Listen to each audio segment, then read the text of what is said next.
의학 용어로 외상을 뜻하는 트라우마는 심리학에서 마음에 난 상처를 말하는 말입니다. 자, 그렇다고 마음의 상처 모두가 트라우마는 아니죠. 우리가 뭔가 칼이나 날카로운 곳에 손이 베이게 되어지면 피가 나오게 되어지죠. 약을 바르고 밴드를 붙이고 나면 그 상처는 금방 아물 수 있습니다.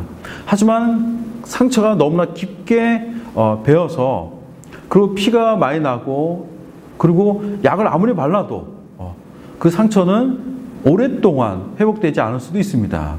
우리는 전철에서나 일상에서나 상처를 경험할 수 있습니다. 하지만 그 모든 상처들을 우리는 조금씩 소화하고 그리고 그것을 이겨나가게 되어지죠. 하지만 어떤 경우는 그 상처가 너무 커서 너무 오랫동안 그 상처는 자국을 남기게 됩니다. 바로 그런 상처를 우리는 트라우마라고 합니다. 대부분의 트라우마는 바로 가족 안에서 받는 상처들이 트라우마를 이루게 되어집니다. 프랑스의 정신과 의사인 보리스 슐리익은 이런 말을 합니다. 트라우마를 경험한 사람의 기억 속에는요, 마치 그를 따라다니는 유령처럼 그 사람의 일부가 되어진다고 합니다. 트라우마의 기억은 아무리 잊으려고 해도 도저히 잊어질 수 없는 그런 아픔을 주게 됩니다. 한번 예를 들어 볼까요? 오늘 우리가 누군가에게서 정말 그 모욕적인, 정말 상처 주는 그런 말을 들었다고 보죠. 우리가 일상생활을 살아가기 위해서는 그 모욕적인 말을 빨리 털어내야 합니다. 근데 우리는 어떨까요? 그 말을 잊지 못하고 하루에 수십 번 아니면 수백 번 그 말을 곰씹으면서 그 말을 처음 들었을 때 그 상처와 그 부정적인 감정들이 여전히 올라오게 된 것을 봅니다. 트라우마는 한 번일지라도 그 트라우마의 영향력은 대단히 지속적입니다. 바로 이것이 트라우마가 우리에게 주는 가장 큰 상처의 영향력이기도 하죠. 인생에 중요한 영향을 미치는 것은 사실 어린 시절일 겁니다. 어린 시절에 우리는 부모를 만나고 형제 자매와 관계를 맺고 인생을 살아갈 아주 중요한 것들을 여기서 얻게 되어집니다.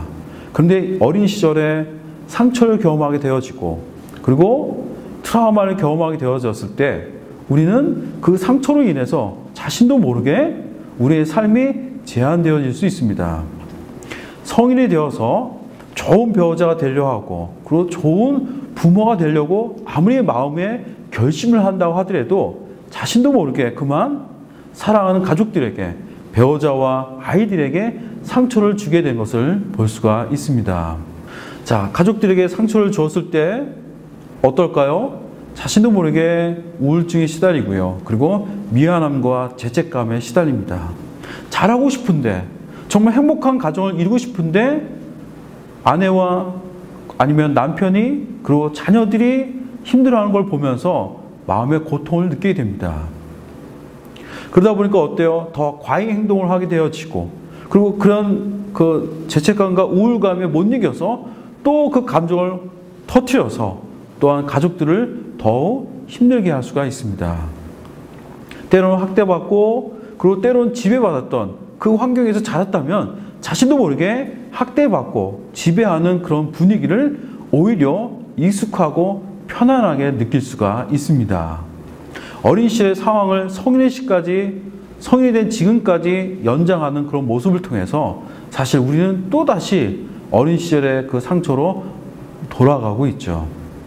어린 시절에 우리는 학대받고 때로는 외로웠던 그리고 힘들었던 그런 아이였다면 지금 우리는 어떻게 보면 가해자가 될 수도 있습니다. 어린 시절에 상처를 받았던 부모들은 자신도 모르게 아이들에게 쉽게 핀잔을 줄 수 있고요. 그리고 필요 이상으로 비난을 하여서 아이의 마음을 아프게 하고 그리고 자존심을 무너뜨리게 할 수 있습니다. 반면에 자기 불안감으로 인해서 지나치게 가보호하고 돌보려고 함을 통해서 자녀 스스로 아무것도 선택하지 못하는 의존적인 아이로 살아가게 할 수 있습니다. 일종의 이것도 학대라고 할 수 있습니다. 잘못된 행동 방식으로 인해 부모 자신이 자란 환경과 가장 유사한 환경을 자신도 모르게 조성하고 그걸 반복하는 모습들을 우리는 부모와 자녀 관계 속에서 발견할 수가 있습니다. 어린 시절에 경험한 그 상처를 통해서 그 상처를 재현하려고 하는 익숙함이라는 대처 방식이 나타날 수가 있습니다. 어린 시절의 패턴을 반복하려고 하고, 그리고 자신도 모르게 그런 삶의 모습을 재현하면서 현재 가족들에게 그 어려움을 연장하는 것을 볼 수가 있습니다. 자, 이런 익숙함의 대처 방식들을 우리는 한번 좀 생각하게 되어집니다.